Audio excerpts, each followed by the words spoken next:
Perhaps hundreds of mountain men ventured to the Colorado and adjoining rivers in the early 1800s to trap beaver. Although the mountain men came to trap beaver, their accounts of exploration provided others with an introduction to the area and a guide to the terrain. The first of the mountain men to venture into the Mohave Valley and meet the Mohaves was Jedediah S. Smith. Following the mountain men's rendezvous in 1826, Smith, leading a party of approximately 15 mountain men, headed south in search of beaver and the famed but fictitious Buenaventura River. Legend held that the headwaters of Buenaventura were west of the Great Salt Lake. I'd searched northwest and west of the Great Lake in vain. I determined to find it to the southwest. Once I found the river, I could follow it to California, Monterey, or the Bay of San Francisco and trap beaver the full length of the river. By the time we reached an Indian village on the Colorado, we'd lost half our horses, and the men were all on foot. My men and the remainder of my horses were worn out with fatigue and hardship and emaciated with hunger. The Indians appeared quite friendly, bringing me corn, beans, dried pumpkins, and other produce, which I paid them for in beads, rings, vermilion, and the such. The settlement of the Mohave extended about 30 miles along the river, with them paying some considerable attention to agriculture. From the Indians, I ascertained that it was about 10 days' travel to the Spanish settlement in California. In that direction, I expected to find beaver, and in all probability, some considerable river heading up the vicinity of the Great Salt Lake. I had supposed that I should follow the trail from the directions given by the Indians. But I found a great scarcity of water on this route which the Indians had given me. The idea came forcibly to mind that it was the policy of the Indians to send me into the desert to perish.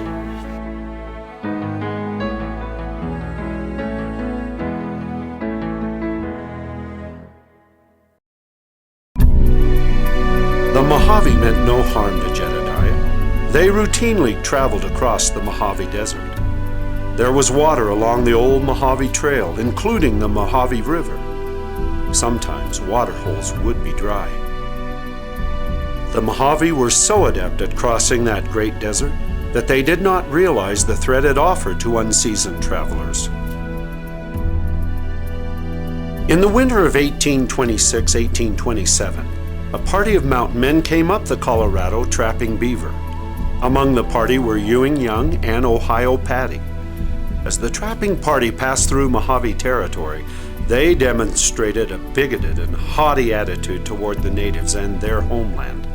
They stole from the Mohave and killed several of the tribe. The Mohave that fought back were sorely outgunned. The friendly and peaceful Mohave that Father Garces and Jedediah Smith had met had now been mistreated, attacked, and humiliated. And a situation was set for the Mohave to strike back at these trappers for the injustices they had received at the hand of the Patty group. We returned to the valley the following year, that being 1827. As I and the first part of our party was crossing the Colorado, we heard war cries on the shore behind us.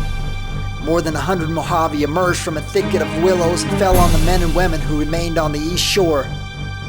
We made it to the west shore, but were poorly prepared as we awaited the approach of our enemies.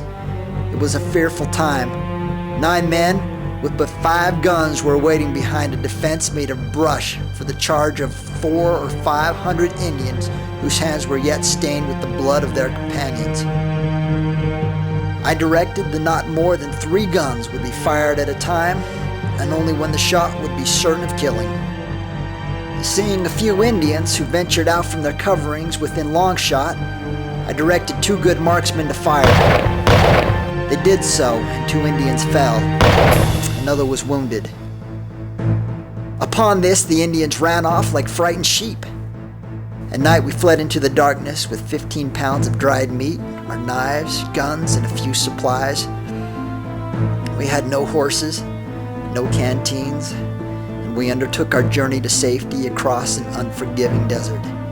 With the help of Providence, We were led to water and food, and our party survived the journey to California.